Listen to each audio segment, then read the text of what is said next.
Hello again. This is Robert Schein with Robert Jack Schein. And we're going to discuss today what markets are paying attention today. Today is the November 23rd of 2021. It's a Tuesday. There are three topics that we're going to discuss here with my sidekick, Robert Schein, because he has the week off of school. So guess who's coming in and who's Blanke Schein's youngest intern? That would be Robert Jack Schein. There you go. So thanks for watching. So, Dad, I've been noticing how the gas prices have been really high, and I don't even drive. So what can we do in the U.S. to preserve the oil? Or ultimately bring down oil prices right now? Is that what you mean? Yeah, it's a good question. And yeah, you don't drive, and you got some time before you do drive, Jack. But that being said, yeah, we're all feeling it. That's a cause of multiple issues that we're having here in the United States. One, right, the current administration has said, listen, we're going to shift our focus, or their focus, the United States focus, to more fossil fuel friendly, environmentally friendly sort of energy posture and stance. And that's going to hurt us in the short term. We're also feeling it right now. But one of the things is that President Biden has done, which is a short-term sort of blip on the map. It's not going to alleviate anything. He's going to open up the strategic oil reserve. So like anything, the U.S. has a reserve or a backup, if you will, of oil. But he's going to do the amount of barrels that he's going to release from our sort of piggy bank of reserve is only 2.5 days worth of consumption in the United States. So ultimately, that is a little speck on the big world of energy. And so there's a big energy issue and crisis that we're going through. So the short answer is there's not much that you and I as consumers can do.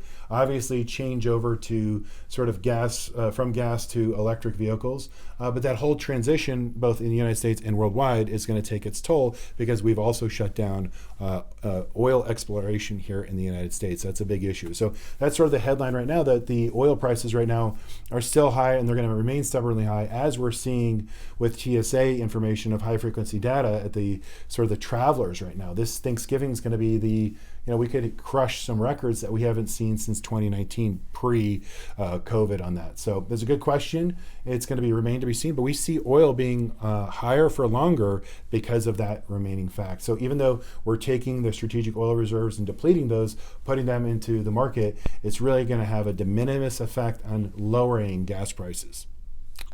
Pretty interesting. Next topic, Dad. Your interviews this week. You were interviewed by Bloomberg and Yahoo Finance. Mm-hmm. So you can tell me some about that. Yeah, so Bloomberg, Yahoo Finance, and actually I have Yahoo TV tomorrow, right before Thanksgiving, and that's booked as well. So yeah, Blanke Schein Wealth Management, we're getting a lot of notoriety, obviously from our videos and being picked up in the news cycles as a expert in the world of investment. So that's kind of a cool little accolade for us here.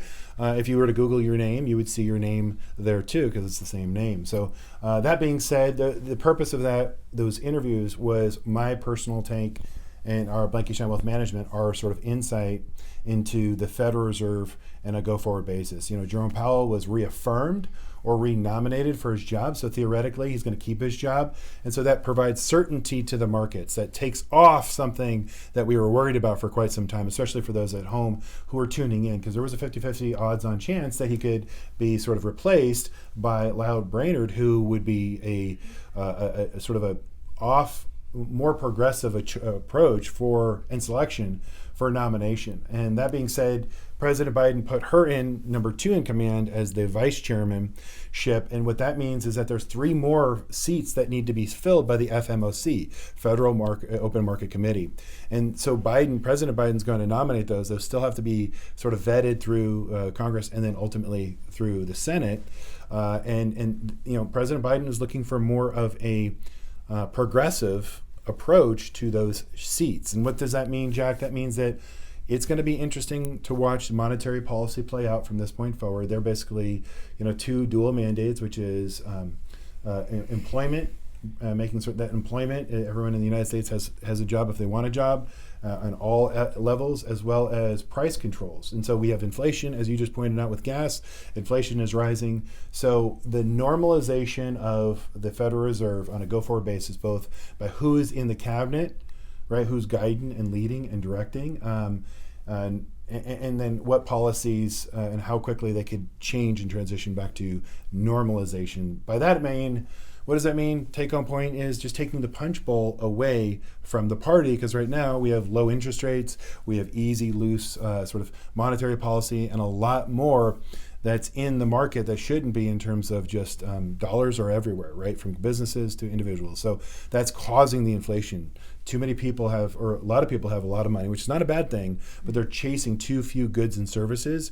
We also have the supply chain issues with regards to the ports in LA. And that's all going to work its way out over time, but we're going to see how the Federal Reserve navigates this through all the way through 2022 and 2023. So hopefully that answers your question, Jack. Mm-hmm. Okay. Yes, it does.